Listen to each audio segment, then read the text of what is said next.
Okay, pistol shot number 9 drill. We are doing a balancing drill. We need a ball to pass from one hand to the other, and it doesn't have to be a ball.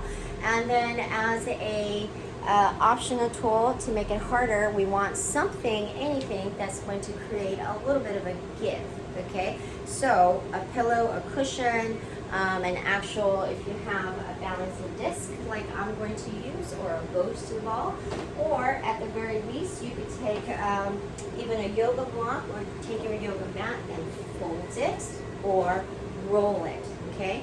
Not having the exact tool as somebody else is never an excuse. There's probably, I could count in probably one hand the number of equipment that actually cannot be substituted for, okay?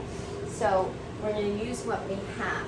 The ball, if you even have a weighted ball, that will make it harder. This is what we're doing with the ball. This is not the drill, this is a part of the drill. I'm going to show you. We're just going to pass it from one hand to the other like so.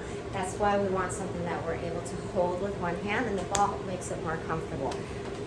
This is oh, it's only 6 pounds. I thought it was 8, 6-pound ball.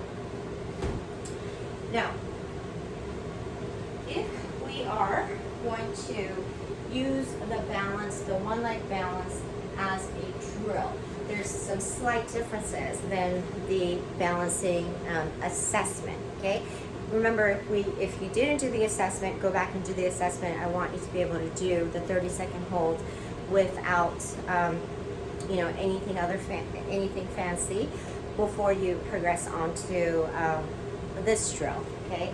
But that one leg balance was where, as long as you're up, for 30 seconds, I kind of didn't care how you did it, okay? This one, we're going to be a little bit more intentional in the form, and if we're taking the right foot, or the right leg is the working leg, go ahead and keep that back leg down. We want to load correctly here, even though we are going to end up moving, okay? Especially on a moving surface. So we want to shift our weight over this foot, okay?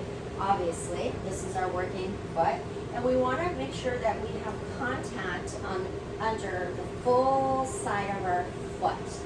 But as a home base, I want that weight that's over this leg to be positioned more on the front half of the working foot, okay? And then, instead of a hinge, okay, we do still want soft knee. Instead of a hinge, we actually want to tuck the pelvis under, okay? So, you'll have some leg engagement going on, glute engagement going on, okay? Just don't lock the knee. So if you immediately feel like your quads are on, release the knee a little bit there, okay, here. And then you want the rest of your upper body to remain upright.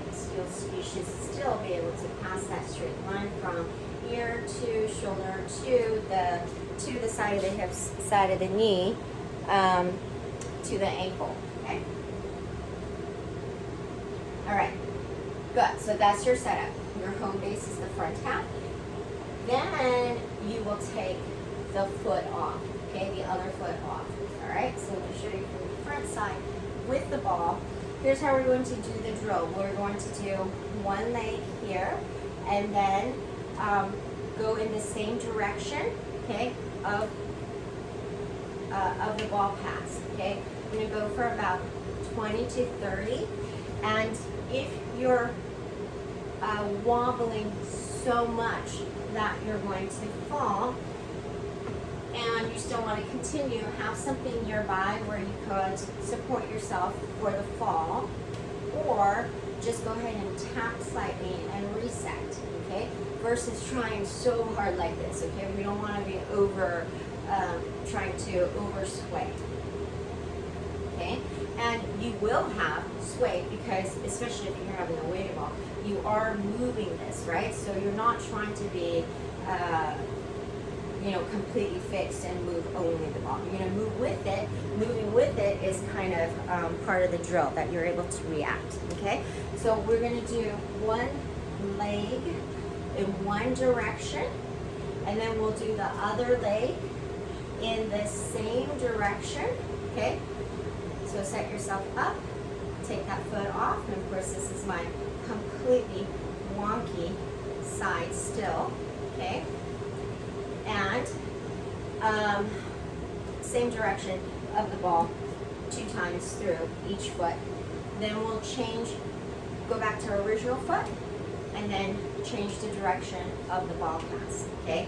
And then go to the other foot, and then go in the same direction of the ball pass, all right? So it'll be 4 rounds. And that's all you need to do, and you could be done and done, okay? The reason why I tell you to put your weight on the front half of the foot, okay, versus we just did like the squat drill, and anytime we're doing the squats, we want to have the weight on the heels and push through the heels because that accesses the strength on our posterior chain.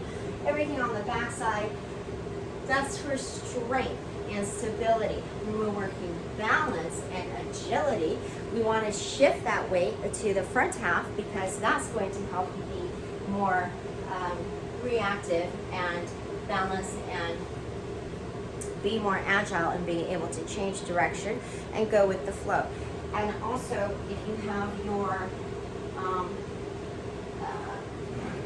weight on the front half, you're able to better access the bottom of your toes, right? All your metatarsals can come into play and adjust as needed and shift as needed. All right, so this is basically a fight the wobble drill, but it's going to help you focus on strengthening that ankle as well as working on your balance. Oh, and then that normal balance tip applies that you basically want to gaze straight ahead at a fixed object, okay? So your eyes are not shifting. Your eyes shifting is going to be the number one thing that messes you up, not your ankle or feet, all right? So have a fixed gaze.